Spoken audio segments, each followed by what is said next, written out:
Audio Jungle. Audio Jungle.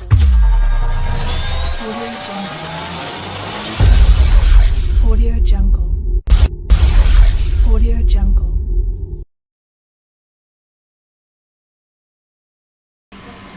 Baik, Bapak, Ibu, adik-adik, saudara-saudara sekalian, kita lanjutkan materi kita pada pengujian outer model dan inner model Smart PLS. Outer model kita gunakan untuk uji validitas dan reliabilitas instrumen atau variabel yang digunakan dalam penelitian. Jadi pada bagian ini kita akan mempelajari bagaimana menguji validitas konvergen, validitas diskriminan, dan reliabilitas. Untuk outer model memang digunakan untuk pengujian validitas dan reliabilitas ya. Jadi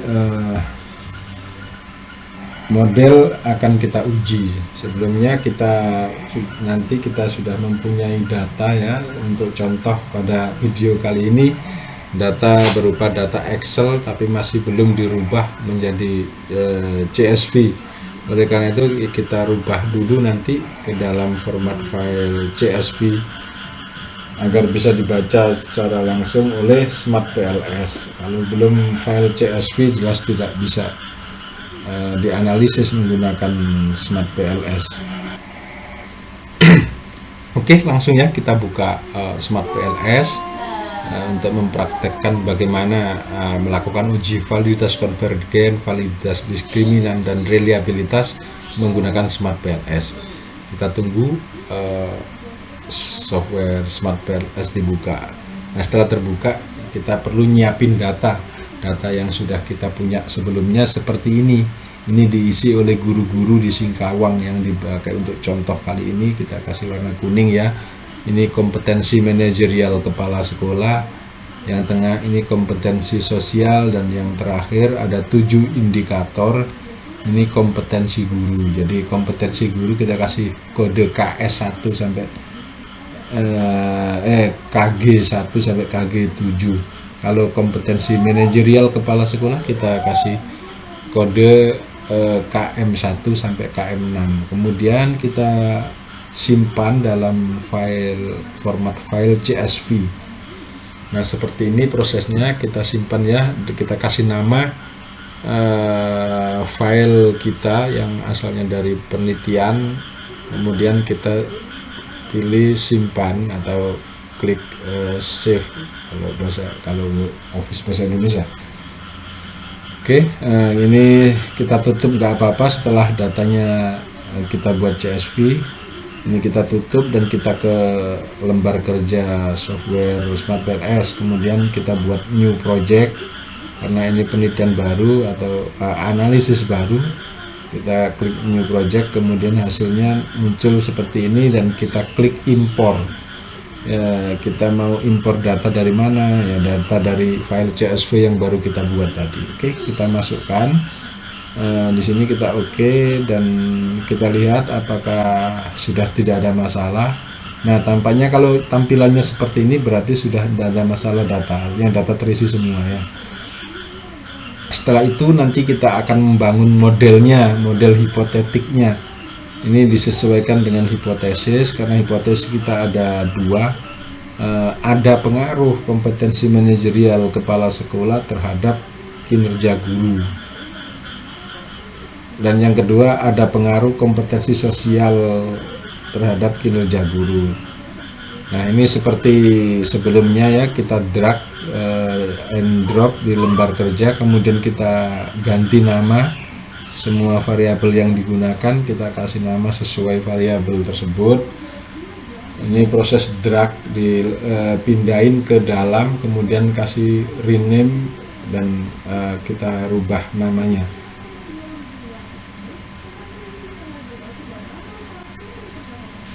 Oke, untuk variabel kinerja guru ini juga sama, kita letakkan di tengah layar, kita drag, kemudian kita rapikan biar indikatornya yang berada di sebelah kiri biar berada di sebelah kanan. Caranya seperti ini. Oke, jadi ada gambarnya ya. Kemudian kita buat panah. Anak panah ini menunjukkan hipotesis ya. Ini hipotesisnya ada pengaruh kompetensi manajerial terhadap kinerja guru, kita kasih panah. Kemudian kompetensi sosial terhadap guru juga kita kasih panah.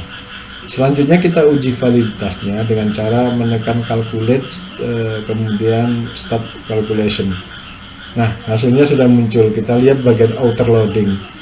Perlu diketahui bagian outer loading inilah yang digunakan untuk melihat apakah indikator itu valid atau tidak. Yang di tanda merah seperti ini berarti tidak valid. Yang tidak valid selanjutnya kita buang. Jadi kita hapus dari model ini ya. Nah, ini sudah kita buang. Setelah itu, setelah dibuang, kita klik lagi PLS algoritma tadi untuk pengujian validitas apakah masih ada yang merah yang menunjukkan tidak valid atau sudah hijau semua. Kita lihat lagi bagian loading factor.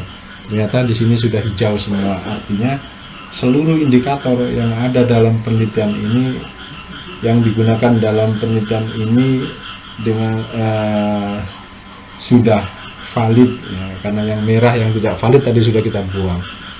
Nah, selanjutnya gambar ini kita copy ya ke Microsoft Word untuk mempermudah kita dalam membuat laporan penelitian. Caranya cukup mudah, kita klik Word dulu untuk menyiapkan letak dan lokasi gambar, kemudian kita kembali ke Smart PLS. Oke, ini adalah gambar daripada model yang sudah teruji validitasnya karena memperoleh nilai lebih besar sama dengan 0,7. Nah, selanjutnya kita akan menampilkan tabel-tabelnya untuk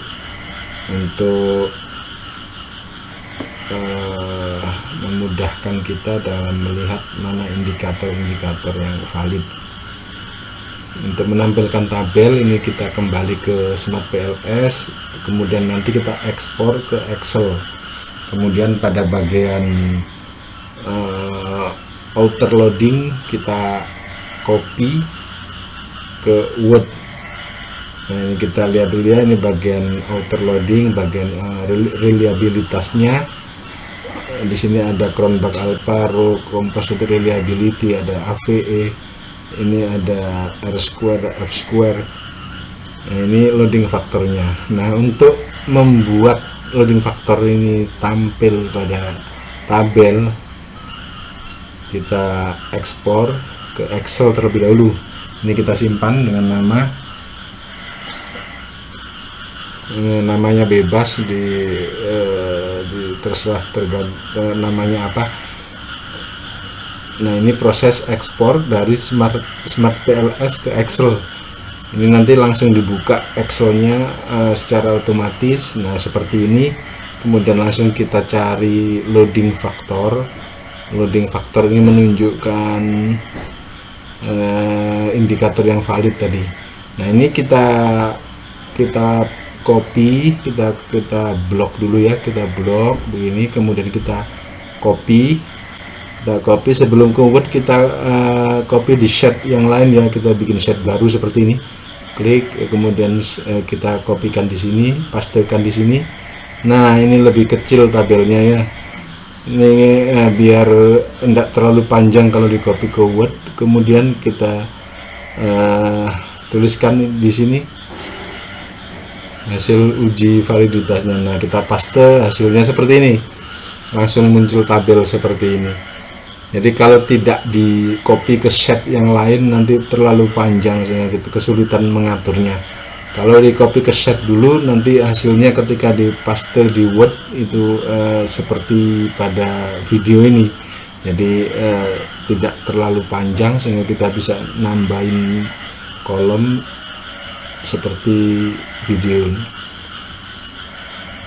Nah, selanjutnya kolom ini kita kasih nama, penjelasan atau keterangan atau apa yang menunjukkan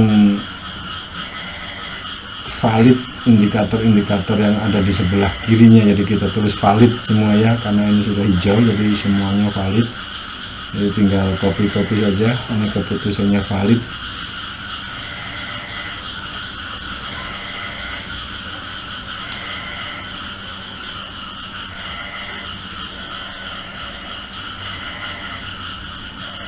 Nah, begini tabel sudah jadi. Inilah tabel hasil uji validitas.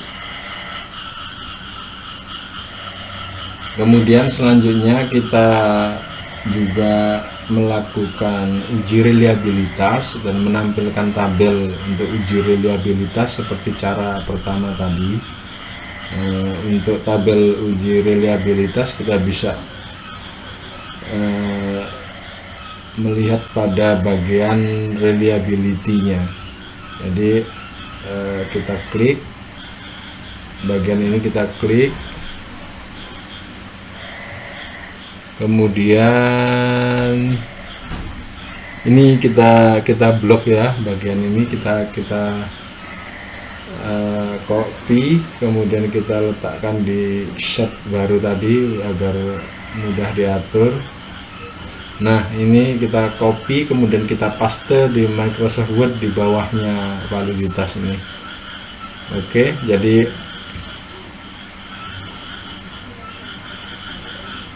di bawahnya kita kasih judul dulu. Nah, ini adalah tabel hasil uji reliabilitasnya. Jadi ada Cronbach Alpha, ada row A, ada composite reliability atau CR, ada AVE atau average variant extractor. Nah, ada di sini nilai Cronbach Alpha-nya sudah sesuai, sudah reliable semua, row-nya juga, composite reliability atau CR-nya juga, AVE-nya juga di atas 0,5. Jadi semuanya sudah reliable. Nah, ini kalau gambar kalau tampilan di program seperti itu.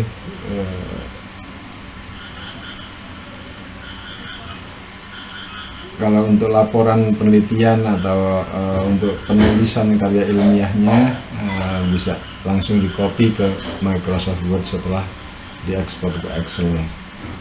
Oke, begitu untuk diskriminan validity ini menunjukkan perbedaan ya dengan variabel yang lain. Ini menambah validitasnya. Jadi validitas selain memakai validitas konvergen tadi, bisa diperkuat dengan validitas diskriminan. Ini validitas diskriminan itu apabila variabel yang tidak diukur itu lebih tinggi nilainya dari variabel-variabel lain. Jadi untuk mengecek kita menggunakan tabel Forner-Laker. Jadi tabel Forner-Laker ini digunakan untuk uji validitas, tapi validitas diskriminan. Dan kita lihat di sini di bagian validitas ya, kita cari, kemudian kalau sudah ketemu tabel Forner-Lakernya kita pastekan di Microsoft Word nanti. Oke, ini adalah tabel Forner-Laker. Kemudian selanjutnya untuk mengetahui pengaruh atau menguji hipotesis penelitian, kita lakukan langkah kedua dengan cara calculate, kemudian klik bootstrapping. Nah, ini langkahnya seperti ini, calculate, bootstrapping, kemudian angka subsampel ini kita isi misalkan 500 ya. Kemudian pada bagian one tiled atau two tiled kita pilih one tiled ya, karena biasanya kita ingin mengetahui pengaruh saja tapi kita belum tahu pengaruhnya itu positif atau negatif, maka kita uji dari kedua sisinya. Nanti akan kita cari pengaruhnya itu positif atau negatif. Oke, setelah itu kita langsung klik start calculate seperti ini prosesnya. Kemudian, nah ini sudah selesai, sudah muncul. Ini untuk uji hipotesisnya. Tadi kan hipotesis itu ada pengaruh kompetensi manajerial kepala sekolah terhadap kinerja guru. Nah, apakah hipotesis ini diterima atau ditolak? Nah, oke, ini juga kita ekspor dulu ya ke Excel biar memudahkan kita dalam mengcopy dan menganalisis datanya nanti. Jadi ini untuk mengetahui diterima atau tidaknya hipotesis lewat menu bootstrapping. Jadi setelah PLS algorithm kemudian bootstrapping, dan yang terakhir nanti adalah blindfolding untuk menguji kekuatan prediksinya variabel atau konstruk eksogen terhadap konstruk endogennya. Nah, ini kita tunggu proses ekspor ke Excel. Kalau sudah selesai nanti kita akan langsung kita copy pastekan ke Word dengan langkah seperti tabel-tabel sebelumnya. Nah, ini kita lagi nunggu proses ekspor ke Excel. Sekarang sudah dibuka Excelnya dan kita cari path koefisiennya ya, koefisien jalurnya. Jadi ini path koefisien inilah yang digunakan untuk melihat hipotesis kita itu diterima atau ditolak. Nah, ini bagian ini kita sama seperti langkah sebelumnya, kita kopikan di bagian ini di sheet baru, kemudian nanti kita copy ke Microsoft Word. Nah, ini yang paling perlu diperhatikan adalah angka pada T statistik dan P value. Kalau T statistiknya lebih besar dari 1,96 maka disebut ada pengaruh. Jadi akan kita lihat apakah T statistiknya ini lebih besar dari 1,96. Nah, ternyata ini lebih besar ya dari 1,96. Berarti berpengaruh. Kemampuan manajerial kepala sekolah berpengaruh terhadap kinerja guru. Nah, pengaruhnya itu signifikan atau tidak itu ada di P value. Kalau 0,00 di bawah 0,05 berarti signifikan, sedangkan original sampel ini adalah koefisien regresinya atau betanya. Itu kalau itu positif ya positif, negatif ya negatif.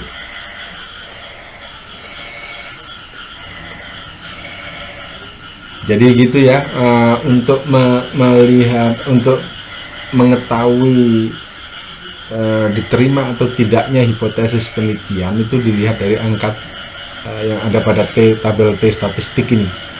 Kalau dia lebih besar dari 1,96 maka diterima hipotesisnya. Karena hipotesis diterima artinya ada pengaruh kompetensi manajerial kepala sekolah terhadap kinerja guru. Karena signifikan pada level 0,05 maka bisa dikatakan ini berpengaruh positif signifikan ya, karena pada bagian original sampel itu nilainya, angkanya yang didapatkan adalah positif tanpa ada tanda minus di awalnya. Jadi kalau pengaruhnya negatif di bagian original sampel itu ada tanda minus, jadi min berapa, min 9, atau min berapa, itu berarti ada pengaruh tapi negatif karena ada minnya. Jadi berpengaruh negatif secara signifikan atau positif signifikan. Kalau pada contoh ini pengaruhnya itu positif signifikan. Jadi kompetensi manajerial kepala sekolah berpengaruh positif signifikan terhadap kinerja guru. Nah, begitu artinya.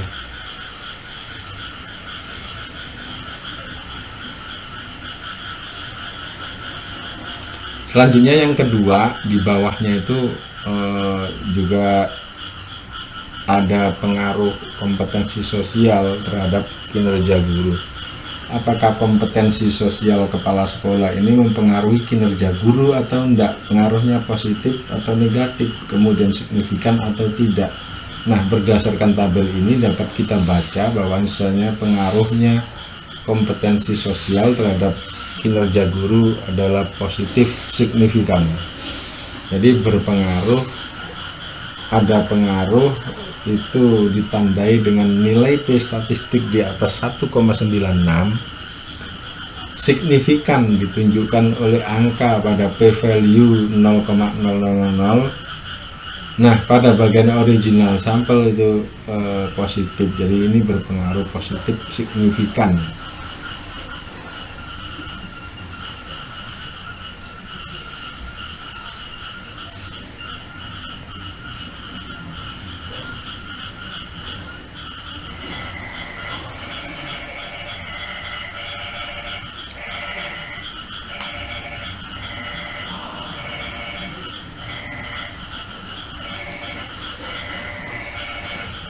Nah, sedangkan untuk mengetahui seberapa besar pengaruhnya, kita lanjutkan dengan R square dan F square, dan kita lanjutkan juga dengan uji kekuatan prediksinya atau Q square. Jadi Q square itu predictive relevance. Jadi ini merupakan lanjutan dari uji R dan uji F, karena biar kita ketahui secara detail pengaruhnya seperti apa dan seberapa besar gitu. Oke, langsung saja kita ingin melihat seberapa besar R square atau R kuadrat dan F kuadrat serta Q kuadrat atau predictive relevance. Nah, untuk itu kita buka kembali program Smart PLS yang kita pakai tadi di awal ya. Jadi kita akan melihat berapa nilai R square dan F square ini. Oke, kita buka kembali software Smart PLS kita. Jadi koefisien determinasi atau R square merupakan cara untuk menilai seberapa besar konstruk endogen dapat dijelaskan oleh konstruk eksogen. Nah, untuk kriterianya seperti ini: 0,75 kuat, 0,50 moderat, 0,25 lemah. Kalau uji F 0,35 besar, 0,15 menengah, 0,02 kecil. Jadi secara substantifnya kecil sebenarnya. Jadi langsung saja kita cari ya mana uji R-nya. Di bagian ini output yang Excel yang kedua atau bootstrapping ini ternyata tidak ada R, karena R square-nya itu ada di analisis pertama tadi.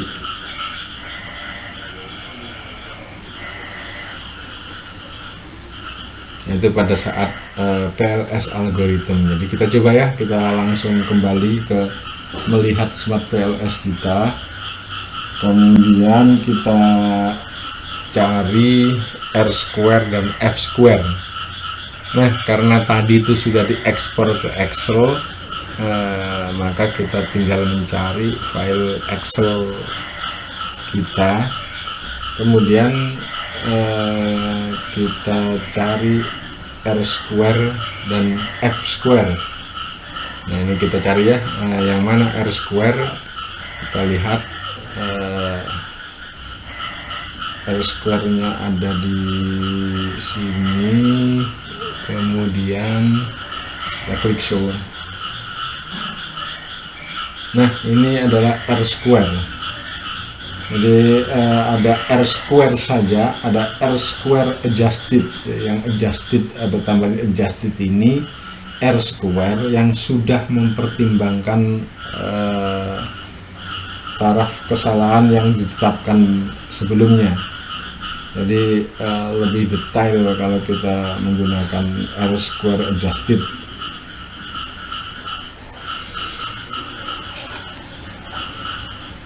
Nah, ini adalah tabel R-square-nya. Jadi sudah bisa kita lihat berapa angkanya yang didapatkan setelah dianalisis pakai Smart PLS. Nah, pada tabel ini kita dapatkan angka 0,53, artinya bahwasanya kedua variabel mampu menjelaskan kinerja guru sebesar 53%. Nah, begitu ya. Jadi 53% variabel kompetensi manajerial dan kompetensi sosial kepala sekolah mampu menjelaskan kinerja guru. Nah, yang 47% kemana? Yang 47% ini adalah nilai F-square yang sudah. Nah, untuk mengetahui kalau tadi pada R-square kita kemudian dapatkan 53%, di atasnya ini. Nah, masing-masing variabel ini seberapa besar 0,015 pengaruhnya dan 0,02 artinya untuk mengetahui pengaruh masing-masing ini termasuk besar, menengah atau kecil. Uji F-square ya, Bapak Ibu adik-adik bisa melihat tabel ini sudah ditampilkan hasil daripada ada di sini uji F, apakah kriteria, apakah masuk kategori besar, menengah atau kecil. Oke, nah selanjutnya nanti kita akan dimukan juga bagaimana melakukan itu nilai F-square, kekuatan prediksi atau pengaruhnya masing-masing variabel yang totalnya 53% pengaruhnya. Karena nanti ada penghitungan prosedur terakhir menggunakan determinasi tadi urutannya yang pertama untuk uji F-square ini reliabilitas menggunakan masing-masing berapa persen. Kemudian untuk mengetahui bisa atau menguji hipotesis kita gunakan menu bootstrapping yang ada di bawahnya PLS algoritma, dan yang terakhir nanti kita menggunakan blind. Di sini sudah kita di blindfolding itu digunakan untuk mengetahui pengaruh kompetensi manajer kepala sekolah terhadap kinerja guru sebesar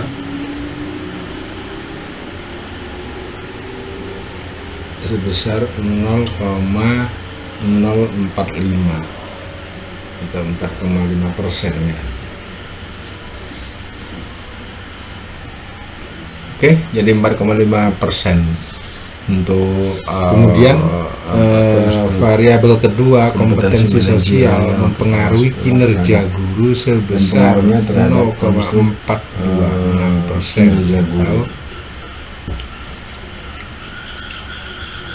42,6. Nah, ini untuk kompetensi sosial nilainya ada. Jadi kita pastikan di sini besar pengaruhnya kompetensi sosial dan kompetensi manajerial, tuliskan saja.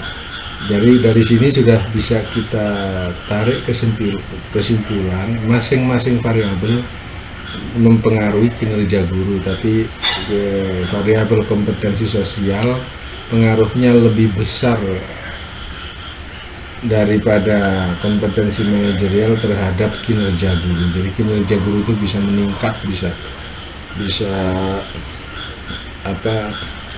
lebih bagus kalau dipengaruhi oleh kompetensi sosial dari kepala sekolah. Nah, begitu artinya Bapak Ibu. Selanjutnya kita akan melakukan ini uji terhadap strategi cara prediktif melakukan hasil penelitian kita baik skripsi maupun tesis. Jadi dibuat di Bapak Ibu, ini di dalam video masih menerjemahkan atau menginterpretasikan angka-angka dalam tabel baik R-square maupun F-square-nya.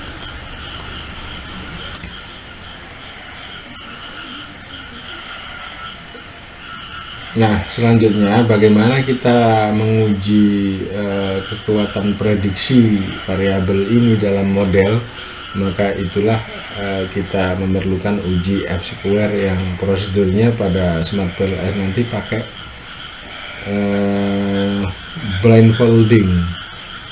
Jadi Kini kita sudah selesaikan uji R, uji F, kemudian uji validitas, reliabilitas.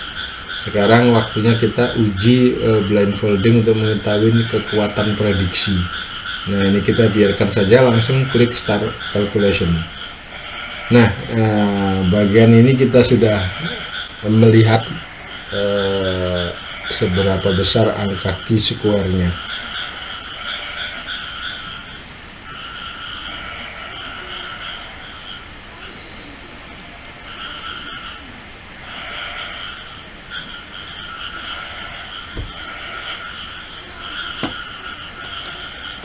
Nah itu ya, jadi kita menggunakan blindfolding pada Smart PLS untuk melihat nilai-nilai yang dihasilkan oleh Smart PLS. Oke, ini kita ekspor juga agar lebih rapi dan kita punya data dalam bentuk tabel Excel. Jadi akan memudahkan kalau kita copy paste ke Word nantinya. Nah, berapa nilai chi-square-nya? Ini langsung kita lihat di bagian ini ya. Jadi tabel-tabel ini yang akan kita copy dan pastekan di Microsoft Word tempat kita menulis karya ilmiah kita.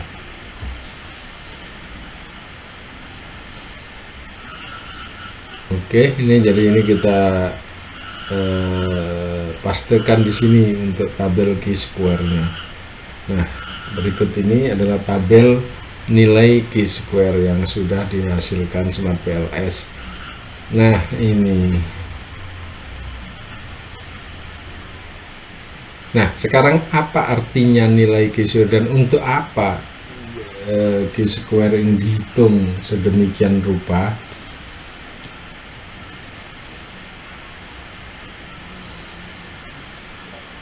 Kita bisa melihat secara teoritis apa kegunaan chi-square.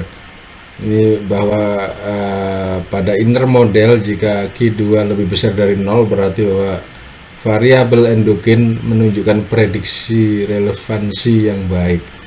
Jadi ini adalah prediktor relevansinya variabel endogen di mana hasilnya lebih besar dari 0. Artinya bahwasanya kedua variabel ini merupakan prediktor yang bagus untuk kinerja guru.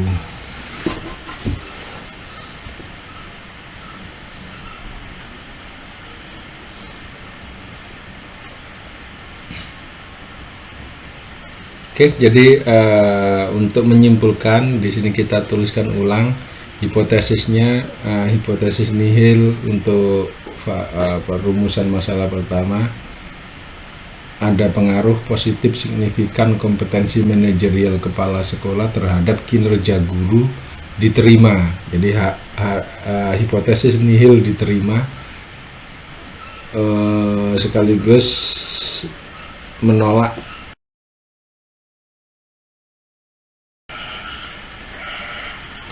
hipotesis alternatifnya ya, yang berbunyi tidak ada pengaruh kompetensi manajerial kepala sekolah terhadap kinerja guru. Jadi kebalikannya hipotesis nihilnya.